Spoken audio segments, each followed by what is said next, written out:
wait it a little bit, let some things dry so I can just keep on going. Let's see.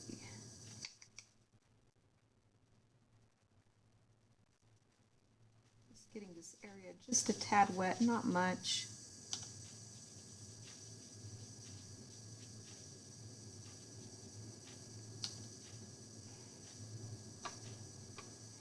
I'm just getting some nice dioxide purple. I just want this background just to bleed just a hair, not much.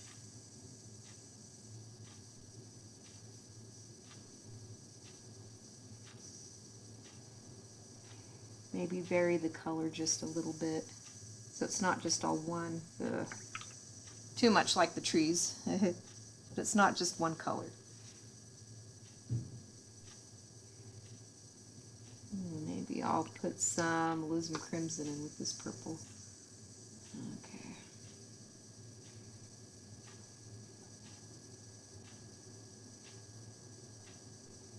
Learning to control paint takes time, especially with watercolor. And if I had a dime for every bad painting I've made in my life, I'd be rich. And sometimes when I'm experimenting, trying to figure things out, you know, I still make bad drawings, bad paintings. That's okay.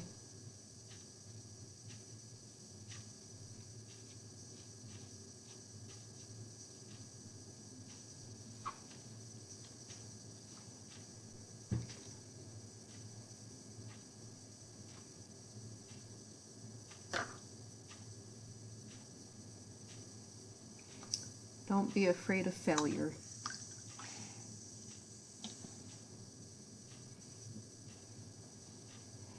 All right. I think that's dry enough right there. I can start moving into this area. Maybe make it a bit more, tad darker.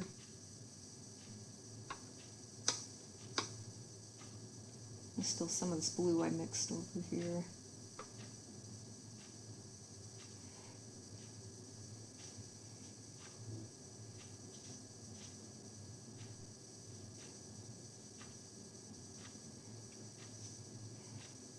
Oops. Speaking of making mistakes. Okay.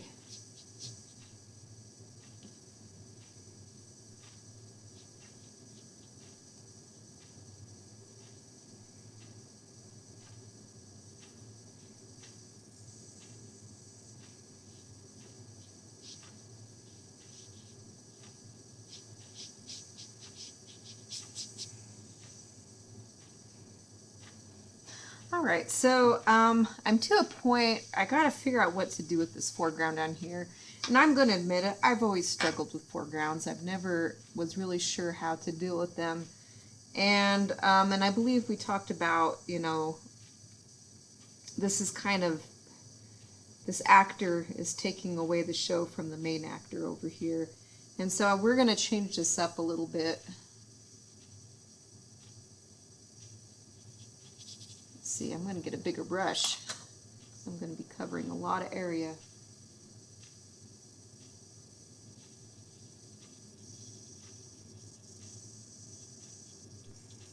Work a little fast. Let's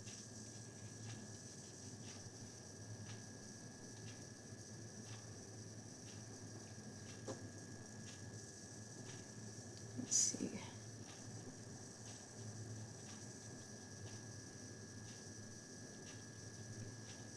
How much white space should I leave here? That's a good question.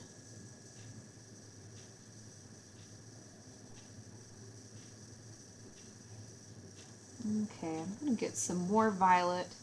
I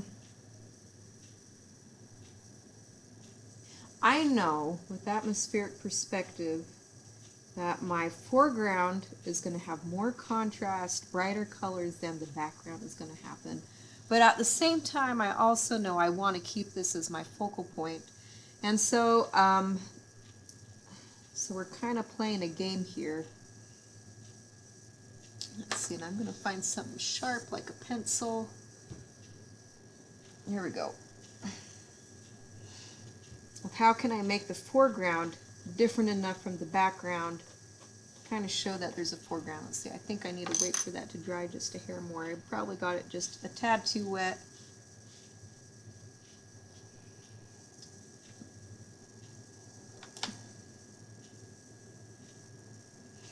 Let's see, and I still want to push it darker.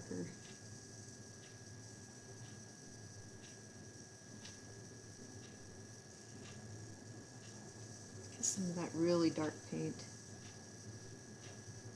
There we go.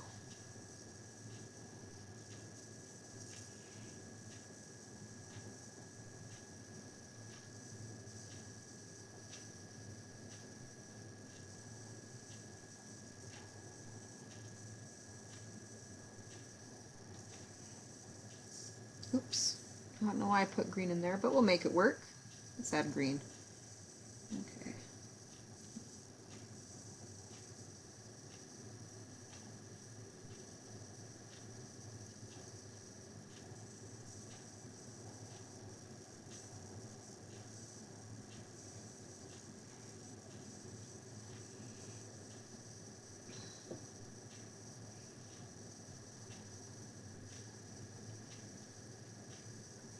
I'll try to get this to dry a little faster.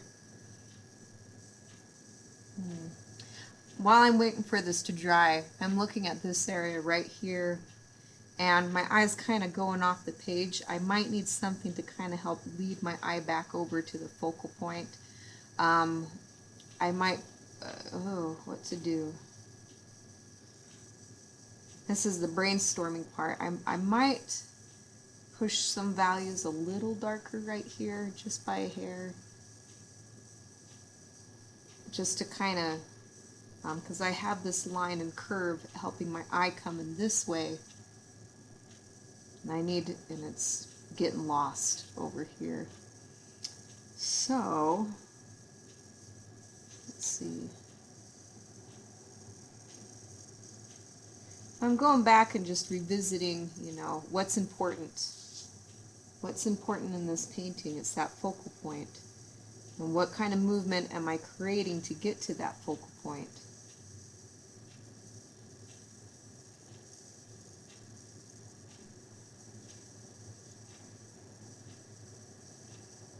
And I got to be careful. I wanted this light area to help lead up. Maybe I need to darken this area just a bit.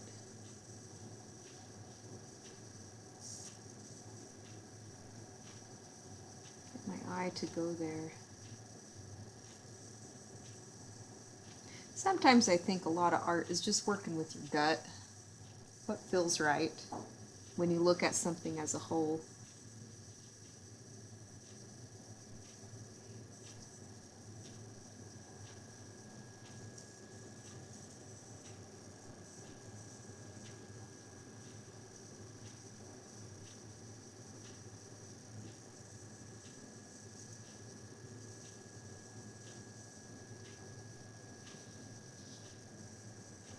That's feeling a bit better.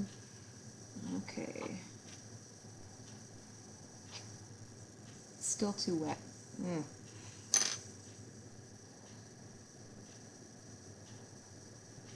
This top part maybe. Using my fingernail to scratch it. Yep, still got it a little too wet.